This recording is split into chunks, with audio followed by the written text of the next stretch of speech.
आज मैं बात करूँगा थोड़ा-सा पावर ऑफ कंपाउंडिंग के बारे में। और पावर ऑफ कंपाउंडिंग के बारे में आइंस्टाइन ने कहा था कि ये दुनिया का 8वाँ आश्चर्य है। और आज मैं आपको दिखाऊँगा कि पावर ऑफ कंपाउंडिंग वास्तव में दुनिया का 8वाँ आश्चर्य है। और इट इज़ अ मैजिक।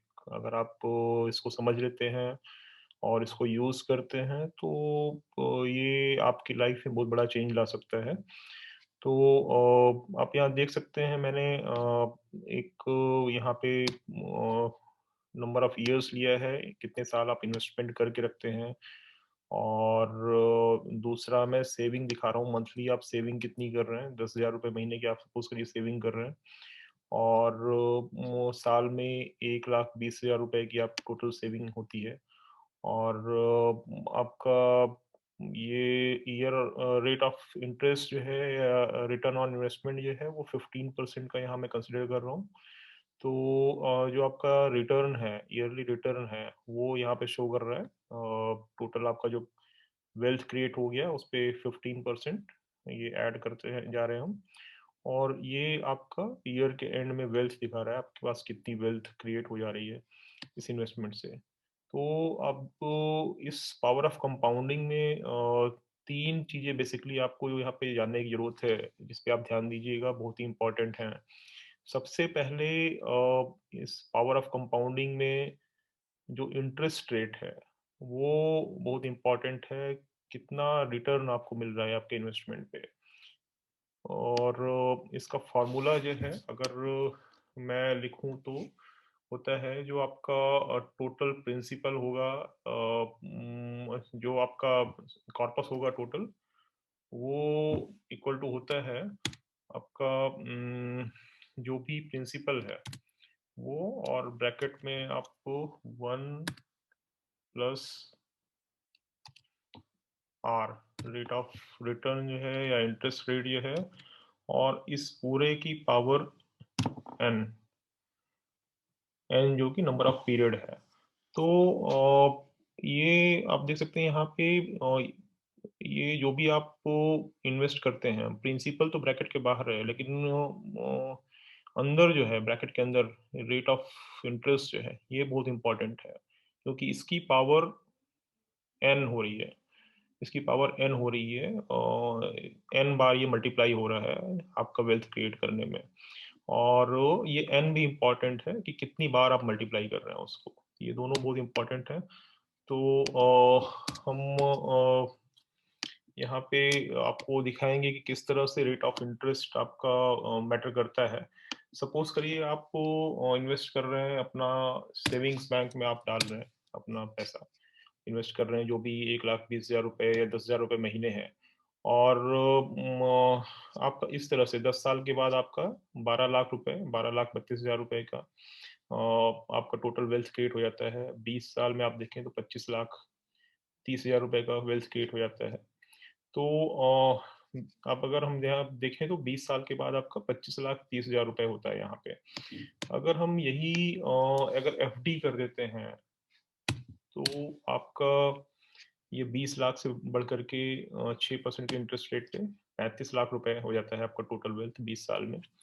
और यही अगर आप किसी और अच्छे फंड में, म्यूचुअल फंड में या फिर गोल्ड में इन्वेस्ट करते हैं या प्रॉपर्टी में इन्वेस्ट करते हैं या 12% का इंटरेस्ट रेट आ जाए, तो ये आपका यही 71 लाख रुपए, 71 लैक्स हो जाता है 20 साल के बाद।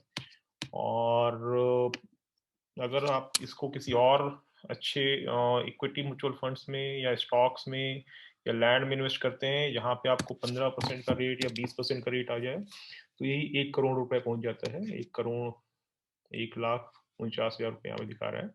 अगर 20% का रिटर्न आपका निकलता है तो यही आपका 1 करोड़ 83 लाख, लगभग 2 करोड़ रुपए यहाँ पे। और यहाँ पे जबकि हमने इन्वेस्टमेंट यहाँ पे रोक दिया है, अगर हम इस कंटिन्यू करते हैं इन्वेस्टमेंट को 20 साल तक, तो ये आपका 1 करोड़ 89 लाख, करीब 2 करोड़ रुपए आपका एक्यूमुलेट हो जाता है 10,000 रुपये महीने जमा करके। तो रेट ऑफ इंटरेस्ट बहुत इंपॉर्टेंट है। अगर यहाँ 20% का आ रहा है तो लगभग 2 करोड़ रुपए आपके पास 20 साल के बाद इकट्ठा हो रहा है। और यही अगर आपने एफडी किया है तो ये 2 करोड़ से घट करके 40 लाख रुपए सिर्फ हो जाता है। तो आप कहाँ पे इन्वेस्ट कर रहे हैं बहुत ही इंपॉर्टेंट है। किस इंस्ट्रूमेंट में इन्वेस्ट कर रहे हैं, उसमें कितना रेट ऑफ रिटर्न है, इट इज़ वेरी इंपॉर्टेंट। तो सोच समझ के इन्वेस्टमेंट करें जिससे कि आप की वेल्थ क्रिएट हो सके। तो सबसे इम्पोर्टेंट है कि आपका इन्वेस्टमेंट कहाँ कर रहे हैं, रेट ऑफ रिटर्न वहाँ पे कितना है।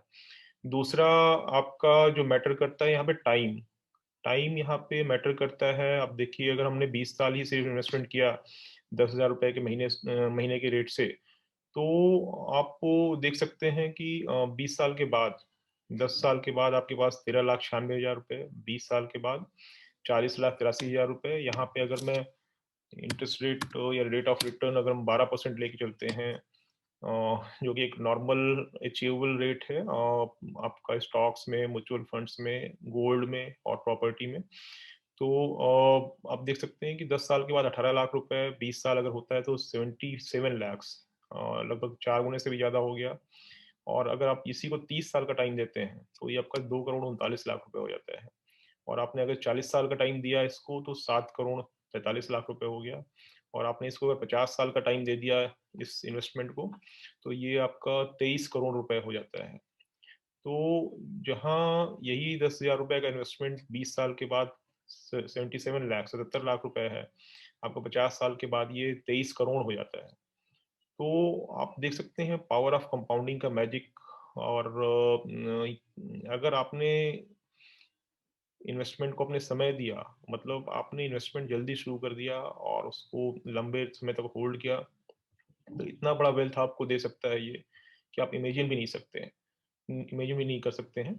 तो एक तो इसका ये सीधा-सीधा मीनिंग है कि हमें इन्वेस्टमेंट बहुत जल्दी शुरू करना चाहिए। जितना जल्दी हम इन्वेस्टमेंट शुरू कर देंगे उतना अच्छा होगा और उतना बड़ा कॉर्पस, उतना बड़ा वेल्थ हम जब रिटायर होंगे या उस टाइम तक, या फिर जब हम यहाँ से विदा होंगे इस दुनिया से तो छोड़ के जाएँगे अपने पीछे। और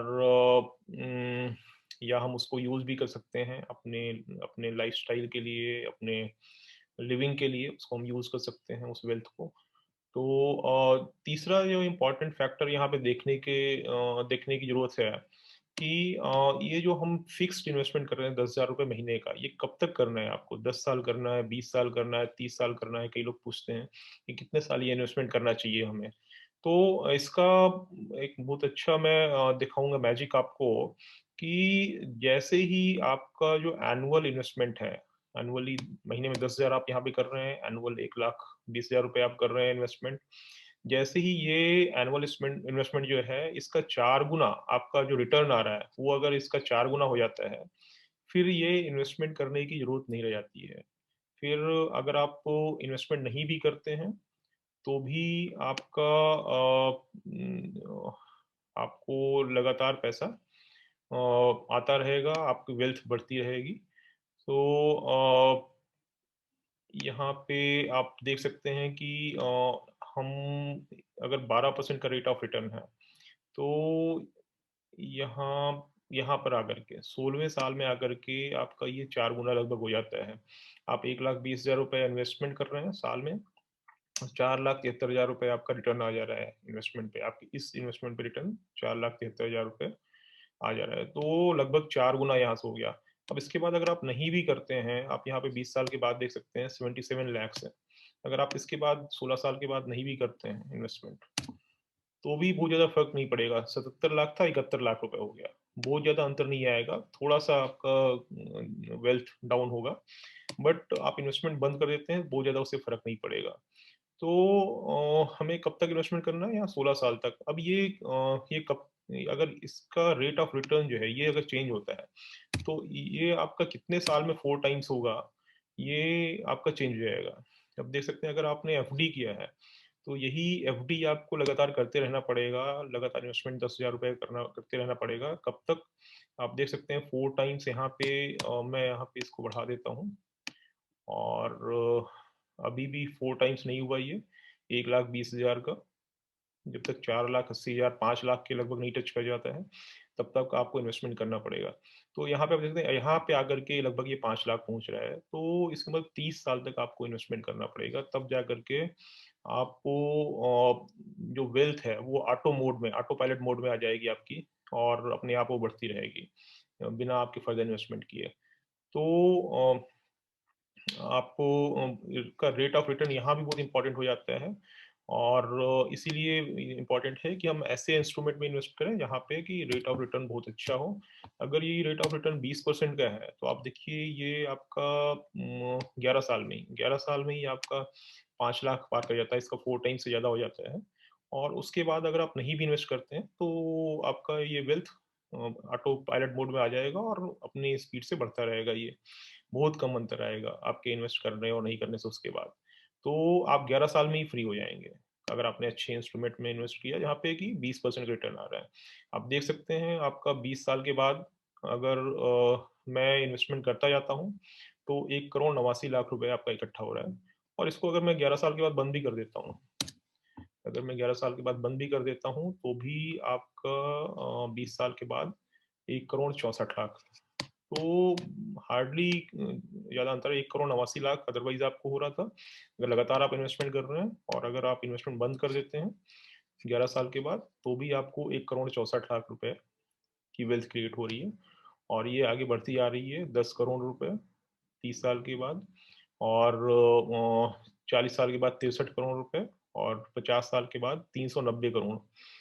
तो आपने इन्वेस्टमेंट कितना किया? 10,000 रुपए का इन्वेस्टमेंट किया। 10,000 रुपए महीने का इन्वेस्टमेंट करके आप 50 साल की के बाद आपको 390 करोड़ रुपए की वेल्थ क्रिएट कर दे रहे हैं, बशर्ते आपको 20% का रिटर्न मिलता है और ये अचीवेबल है।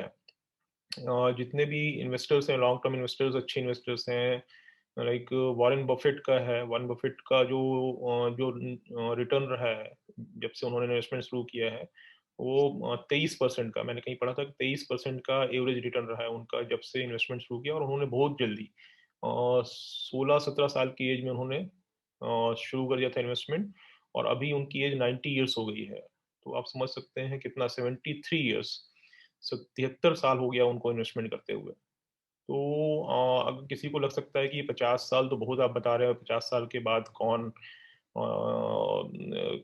किसने देखा है और क्या है? तो आपको वॉरेन बफेट आपके सामने एग्ज़ाम्पल हैं जो कि दुनिया के रिचेस्ट इन्वेस्टर हैं और उन्होंने उनको 73 साल हो गया इन्वेस्टमेंट करते हुए। तो 73 साल से वो इन्वेस्टमेंट फ़ील्ड में हैं और आज उनकी बिलियंस में उनकी वेल्थ है। तो ये 50 साल पॉसिबल है और आप अपने लिए भी इसको यूज़ कर सकते हैं और अपनी नेक्स्ट जनरेशन को आपको ये दे के जा सकते हैं और सिर्फ छोटे से इन्वेस्टमेंट से अगर 10,000 रुपए महीने का इन्वेस्टमेंट आप करना शुरू करते हैं और मैं यहाँ 20 साल का नहीं ले रहा हूँ, 20% का नहीं ले रहा हूँ, मैं यहाँ एक एवरेज रिटर्न मैं 12% का ले रहा हूँ डिफरेंट इंस्ट्रूमेंट्स में जो हमें मिल सकता है। तो भी आप सिर्फ आप 16 साल जो मैंने बताया था, 16 साल आप इन्वेस्टमेंट करके और आप फ्री हो सकते हैं और ये वेल्थ लगातार आपकी बढ़ती रहेगी और जब चाहें आप इसको आप यूज़ कर सकते हैं या फिर अपनी नेक्स्ट जनरेशन को आप ट्रांसफ़र कर सकते हैं। यहाँ पे भी देखिए आप 21 करोड़ रुपए की वेल्थ क्रिएट हो जाती है। अगर आप 12% के रिटर्न पे भी आप इसको इन्वेस्ट करते हैं तो। और अगर आप 15% रिटर्न निकाल सकते हैं जो कि हो सकता है, it is very much possible, तो आप यही आपको से 67 करोड़ 67 करोड़ रुपए का वेल्थ आप क्रिएट कर सकते हैं 50 साल के बाद। तो अगर कोई 20 साल की एज में अगर शुरू कर देता है तो 70 इयर्स की एज में उसके पास इतना वेल्थ होगा, जो कि वो खुद भी रिटायरमेंट के बाद यूज़ कर सकता है या फिर अपनी नेक्स्ट जनरेशंस को ट्रांसफ़र कर सकता है। तो जस्ट आप इमेजिन करिए कि आपके पेरेंट्स ने या आपके ग्रैंड-पेरेंट्स ने अगर इस तरह से कुछ इन्वेस्टमेंट किया होता, तो आपके पास कितनी वेल्थ होती और आपकी जो फाइनेंशियल कंडीशन है, फाइनेंशियल पोज़ीशन है, वो कितनी बेटर होती और कितनी अच्छी कंडीशन में आप होते। तो मे बी कि उस समय लोगों के पास पैसे नहीं हुआ करते थे, तब इकोनॉमिक डेवलपमेंट इतना नहीं हुआ था। बट आज की डेट में हमारे पास ये पॉसिबिलिटी है। आज जो मिडल क्लास अफ़ोर्ड कर सकता है 10,000 रुपए महीने इन्वेस्टमेंट करना। 10,000 नहीं तो 5,000 रुपए महीने इन्वेस्टमेंट कर सकते हैं। बट कंटिन्यूटी के साथ में, सही जगह पे, सही इंस्ट्रूमेंट में 12 से 15 साल अगर आप इन्वेस्ट कर देते हैं, तो बहुत बड़ी वेल्थ आपकी और ऑटो पायलट मोड में चली जाएगी आपकी वेल्थ और वो बहुत बड़ी वेल्थ क्रिएट हो जाएगी आपके लिए।